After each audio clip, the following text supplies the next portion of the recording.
Goddesses and gods gather around. Welcome to Mythology and Makeup. I'm Vanessa, and I'm thrilled to share my passion of mythology with you while I get ready for the day. Let's uncover the fascinating stories of mythology together, from Athena's wisdom to the captivating stories of the muses and everything in between. So grab your brushes and a mirror, and let's unleash the beauty and magic within. Happy Saturday, everyone. Welcome back for another video. Today, we are going to be diving into some Roman mythology. I don't plan on repeating the same stories that happen in Greek mythology, though. I only plan on going over the ones that are like the Romans completely did themselves, you know? I haven't really dived into much about Roman mythology as much as I have had with Greek mythology, so we're going to be learning a bunch of new stuff together.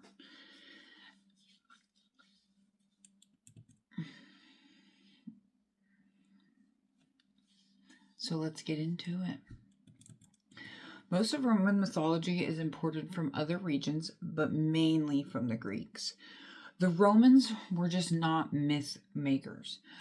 The Roman gods were expected to serve and protect the men, and when they failed to do so, they just stopped worshiping them. When Rome was founded in the 18th century, many Greek cities were already well established. There were even a couple of Greek colonies on the Italian peninsula and Sicily. A couple of centuries later, after the four Macedonian, I'm pretty sure I'm saying that wrong, wars, the Greek colonies became part of the early Romans. Their mythology had a lasting effect on the Romans and its people. So, the Romans adopted Greek gods in the 3rd century during the Greeks' Hellenistic period. When they adopted these gods, they were simplified. They simplified them to conform them to their own ways. These myths were often concerned with politics and mortality, and how an individual's personal integrity relates to their own responsibilities to the communities of Rome.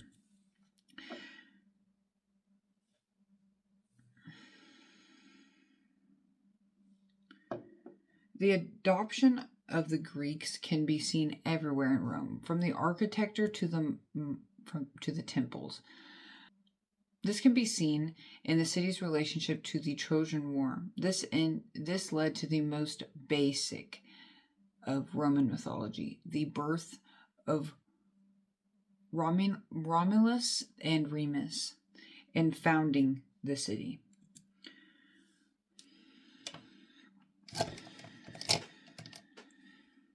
Greek mythology was transmitted through their poetry and drama. The Roman myths show more of pose and providing a sense of history.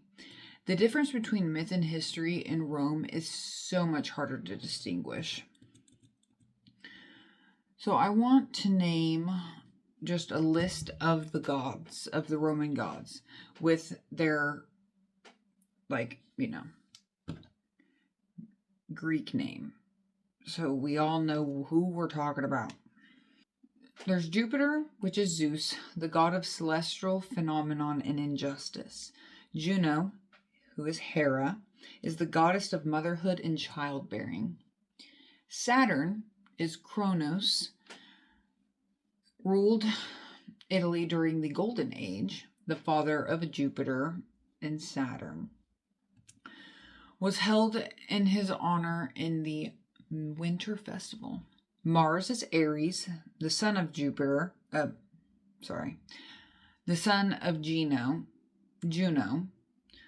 He's the god of war and is also a agriculture deity. Vesta is Hestia, the goddess of hearth and sacrificial fire. Her temple was attended by the Vestal Virgins. Ceres, that is Demeter, the goddess of grain. Then there's Minerva, which is Athena, a war goddess who also presided over commerce. Neptune, who is Poseidon, the lord of the sea. Pluto is Hades. He ruled the underworld. Mercury is Hermes, the god of commerce and messages. Venus is Aphrodite, the agricultural goddess, and was the deity of love and sexual love. Cupid, Eros, Venus's son, the god of exotic attraction.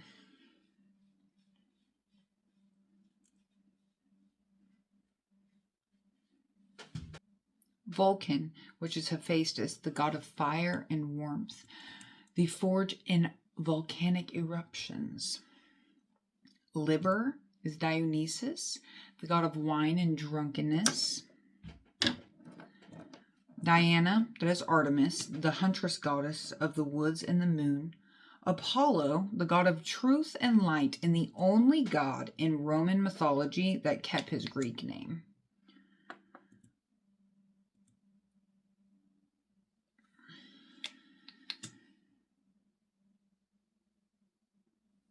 Proserpina, that is Persephone, the goddess of spring, the daughter of Ceres and the wife of Pluto. So those are the main gods and their Roman and Greek names. Pneuma were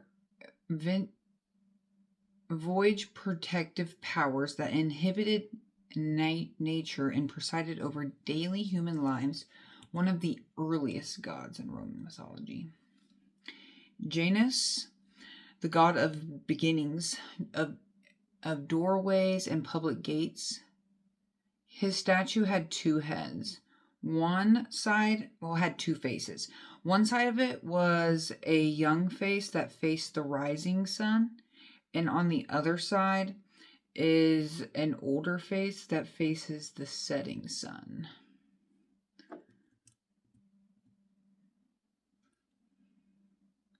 His temple doors were only shut in times of peace, which never really happened in Rome. So his temple was always open to everyone.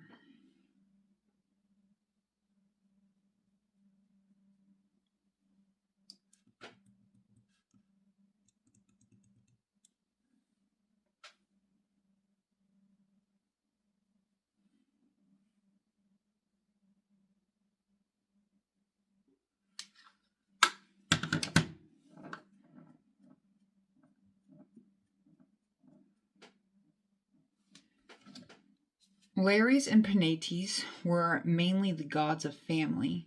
Lares was a protective ancestral spirit, and Penates were the gods/guardians of the hearth and the storerooms.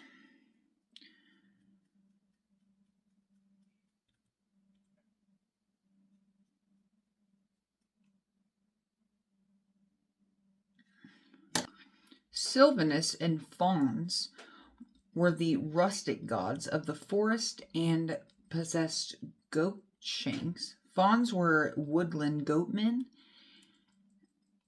and the Sylvanus had horse henches. Flora, goddess of flowers, fruits, and springtime.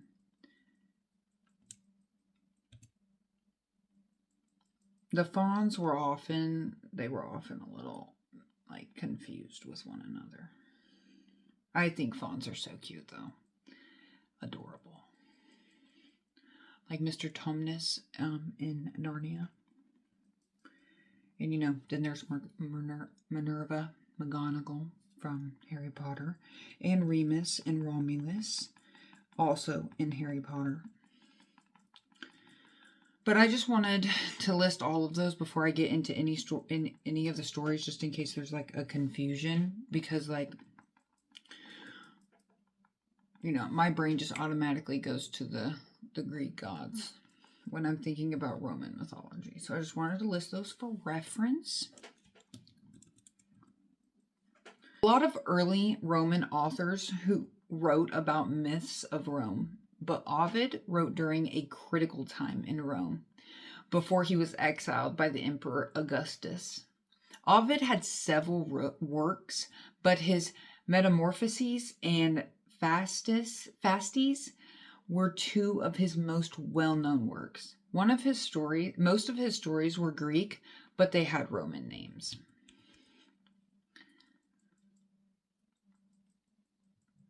So today I want to get into Aeneas, Romulus, and Remus.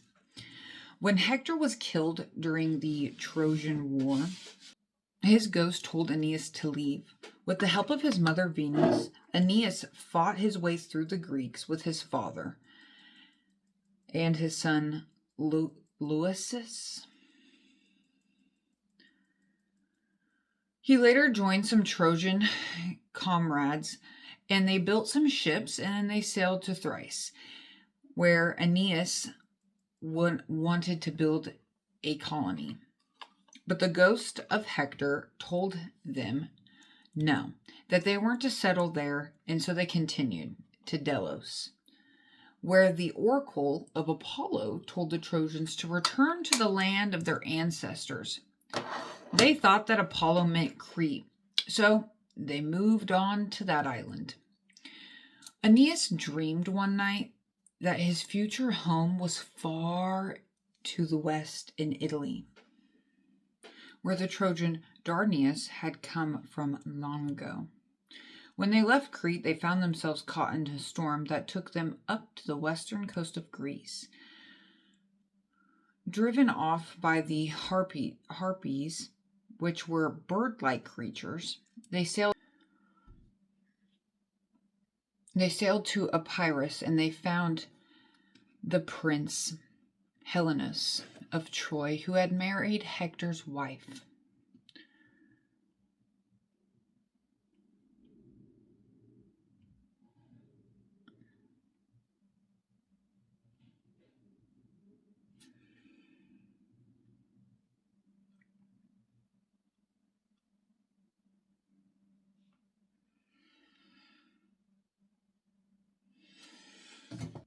The couple welcomed Aeneas and his friends.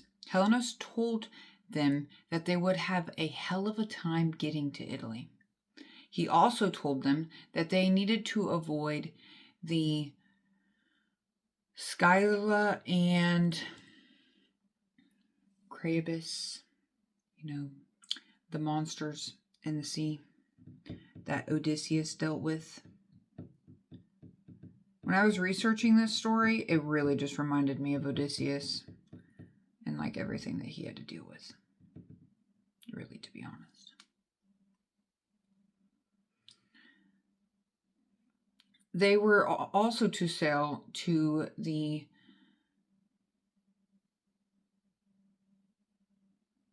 Camina, and Aeneas would consult the syllabi of priestess.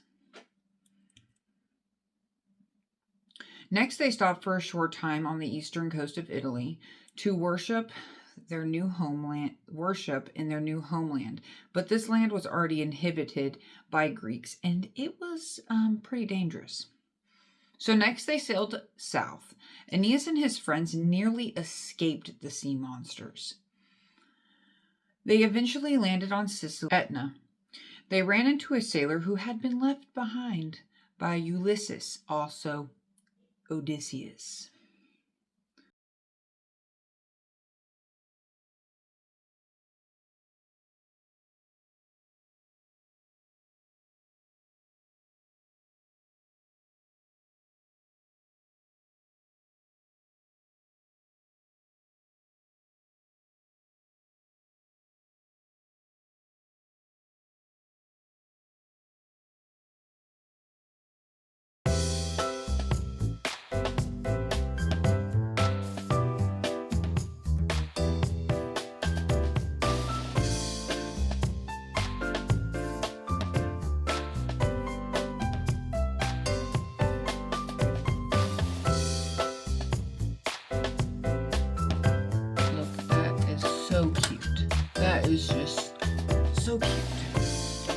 Anyways, the guy told them that there was a cyclops close by.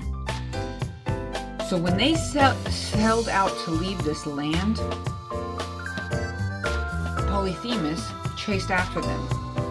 After they made it to Dipanda on the western coast of Sicily, they were welcomed by King Acestes. He was a man of Trojan origin. When they were there, Aeneas, his father, had passed away. Juno hated all of the Trojans because of what Paris had done. But she really, really hated Aeneas because she knew that in the ages to come that all of his descendants would destroy her beloved city, Carthage, which was a new city at the time. To prevent this, she had Aeneas cause a huge storm on Aeneas and his friend in his ships. A typhoon scattered all the ships and caused just one to sink. Finally, Neptune stepped in and was like, stop all this, and moved Aeneas into the harbor with 7 ships on the African coast. While all this was happening, Venus complained to Jupiter about her son's misfortune, but Jupiter reassured her that her son, after all these many trials, would eventually find a great nation. It was his destiny, and even Juno would eventually just stop what she was doing.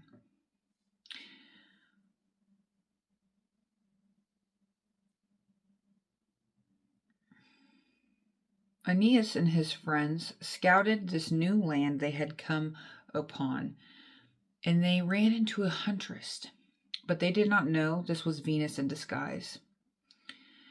She told them that they were in Liberia, near Carthage.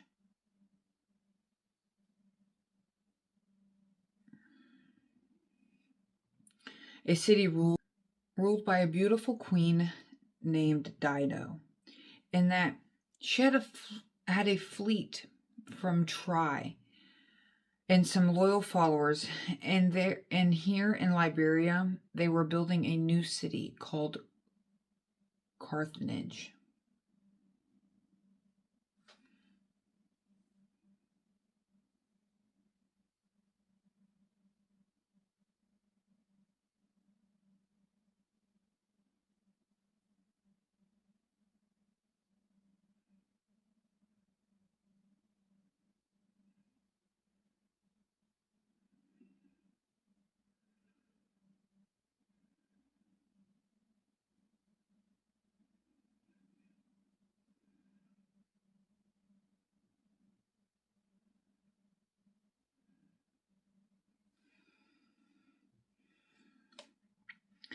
Venus left, but right before she decided to take off, she concealed Aeneas and his men in a mist so that they could enter the city unseen. I'm going to do my other eye off camera real fast, and I'll be right back. All right, I'm back, and I think this eye looks so good. Anyways, when they came into the city, they came upon the temple of Juno, and it was covered in murals of the Trojan War. They went inside and found Dido, just doing her queenly duties. They also found that their other friends that were lost at sea were also there, talking to Dido.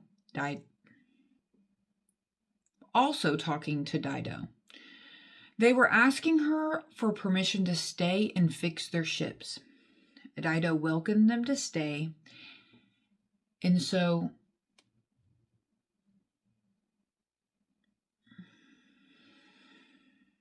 Aeneas walked up to Dido and said hi to his friends that he thought he would never see again. And he asked Dido also for the same hospitality and aid that she had just granted his friends. Dido was full of admiration and pity for the handsome commander, but Venus told Cupid to turn her admiration into love. So Cupid shot her with one of his little arrows. Aeneas told Dido about the fall of Troy and all of his adventures, and Dido grew infatuated with him. Dido was so love-struck that she yearned for him just all the time. So Juno eventually decided to let them marry with the consent of Venus. One day, while Dido and Aeneas were out hunting, a huge storm began out of nowhere. So, what do people do when there's a storm and they're out in the wilderness? They go and find shelter. They came upon a cave where they took shelter, and this is where they made love. This rumor quickly spread around town. People were like, hey, did you hear what so-and-so did when they were out hunting? Once the king of Libya heard this, he became extremely pissed off. See, he was a suitor for Dido. So Jupiter sent Mercury to remind Aeneas what his goal was. And after this, Aeneas planned to leave the city in secret. But as all girls find out, we find out everything. Everything. We should find out everything. So, where's my brush at? There it is.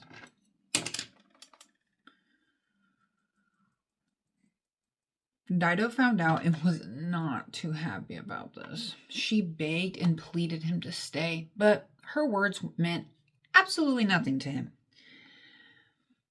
because he had to obey the will of the gods. As Aeneas and his ships were about to sail out, Dido called upon her descendants to avenge his treachery. She committed suicide, and upon her own funeral pyre, Aeneas looked back and saw the flames of her pyre and was full of remorse.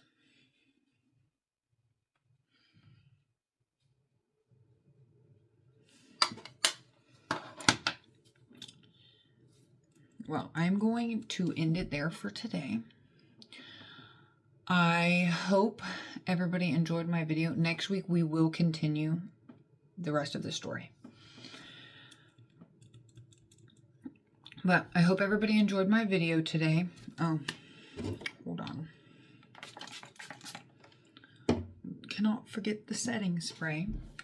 How do we like the look today? I really think it's super cute. I have not done a squiggly liner like this in a very long time. It is so cute. But as always, guys, don't forget to subscribe, and comment down below. And I will see you guys next Saturday with another video. Bye, guys.